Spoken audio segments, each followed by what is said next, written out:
my still model project of the Odyssey, which details the journey of which Odysseus took from Troy to get back home to Ithaca. His first stop was at Troy, where he was fighting in the Trojan War to reclaim Helen, the lost love of Menelaus. After fighting this war, he began his descent home by first stopping off at the island of Sicily. Here he was trapped by Polyphemus, a cyclops, in his cave, and for a few days. Every day, though, he would eat two of his men in front of them and laugh about it. Due to Odysseus' cunningness, he was able to blind Polyphemus and take him out. On their way out, though, due to his bragginess, Polyphemus cursed them with Poseidon's curse and basically told his dad to go kill them, of which Poseidon did. On their way out, though, they made it to the island of Aeolus, god of wind. Here they were blessed with enough winds to travel far across the waters, where they eventually made it to the Lastrygonians, an island full of cannibals. They would pretty much eat anything in sight, including themselves. Here they had some casualties, but were able to escape to the island of Circe.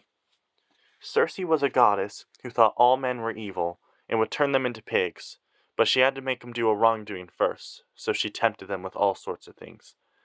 After seeing a bunch of his men get turned, Odysseus was able to convince her to turn them back, saying that not all men were evil. So they became good friends afterwards, and she sent him to the land of the dead to receive a prophecy. So that is where he went. At the land of the dead, he met a bunch of his dead co-crewmates, his dead mom, and the prophet he was looking for. From his dead mom, he learned that his wife and son were still doing okay. His dad was kind of upset. It wasn't the same.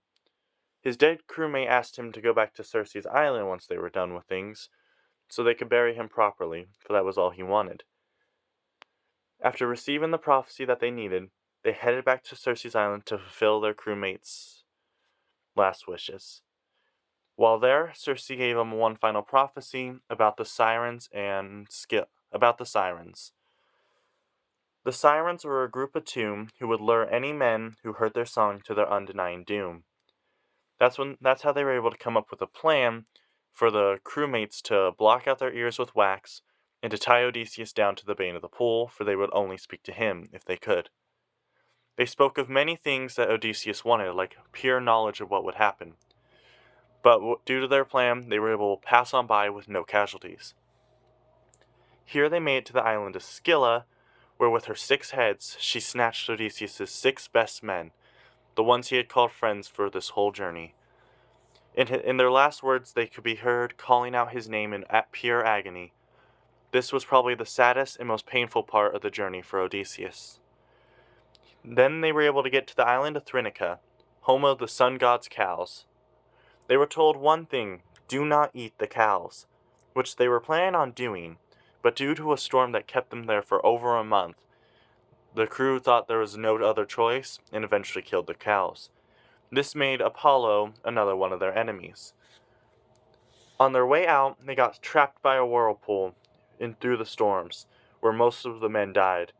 Only Odysseus was shot out to the island of Calypso, a goddess who fell in love with him at first sight.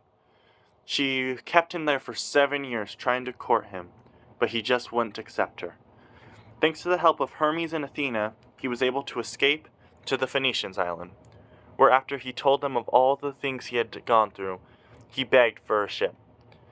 Being the nice people they are, they prepared one for him immediately and sent him on his way.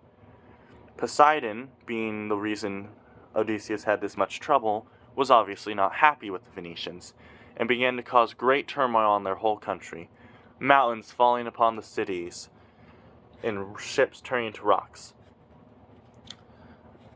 But Odysseus was still able to make it home to Ithaca, where he met his loving wife Penelope and son Telemachus after 20 years. After killing the 3 suitors, they were able to live finally in peace. His greatest help on this journey would probably have been Athena, the goddess of wisdom. She preferred him much more over other Greek heroes due to the fact that he used brain over brawn. This is what led him to become known as one Greek hero other greatness like Hercules and Achilles. This has been my still model project of the Odyssey. I hope you enjoyed.